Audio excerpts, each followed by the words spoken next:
মাঝে কি দিবা মুমকিন নকে রে তরে যদি কোরআন হারে কি হবে গমরা পরে চারে মাযহাবকে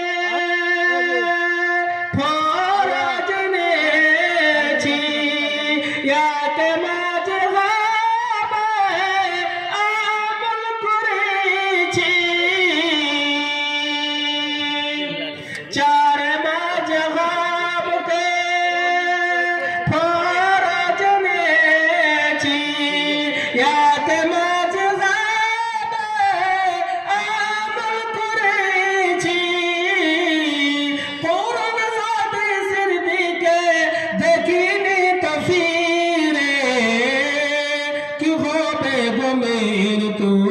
পরে যদি কোরআন হাদিস না মানে জীবনে কি হবে মরার পরে যদি কোরআন হাদিস না থাকে পকেটে কি হবে পৃথিবীর বুকে কতগুলো নিয়ামত দিয়ে সৃষ্টি করেছেন তাই সকলে বলুন আলহামদুলিল্লাহ।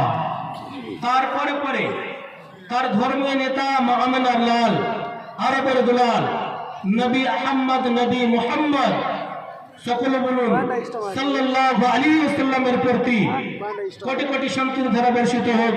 আল্লাহুম্মা সাল্লি আলাইহি আল্লাহুম্মা বারিক আলাইহি। মুহতারাম, সময় বিলকুল শর্ট, তার কারণে আল কোরআন হইতে এক জায়গা থেকে একখানা আয়াত তাকে তুলে ধরেছি আর সে আয়াতকে সামনে রেখে বেশ কিছুগুলো কথা কোরআন এবং হাদিস থেকে আলোচনা করব। আমার আল্লাহ যদি আমাকে তৌফিক দান করেন, আমা তৌফিক ইল্লা বিল্লাহ। যে আয়াতখানা আপনাদের সম্মুখে তুলে ধরেছি সে আয়াতে যাওয়ার আগে কয়েকটা কথা আপনাদেরকে বুঝাতে চেয়েছি। আল্লাহ রাব্বুল আলামিন এই পৃথিবীর বুকে আমাদেরকে দু জায়গা থেকে আমাদেরকে শরীয়ত দিয়েছেন, আমরা পেয়েছি।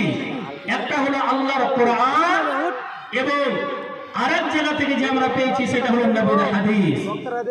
কোরআনে কিছুগুলো কথা আছে যে কথাগুলোকে আমাদেরকে আল্লাহ রাব্বুল আলামিন আদেশ করেছেন, হে পৃথিবীর মানুষ, তোমাদেরকে যেগুলো আমি আদেশ করলাম সে আদেশগুলোকে তোমাদেরকে পালন করে চলতে হবে এবং কিছুগুলো নিষেধ আছে যেগুলো তোমাদেরকে আমি নিষেধ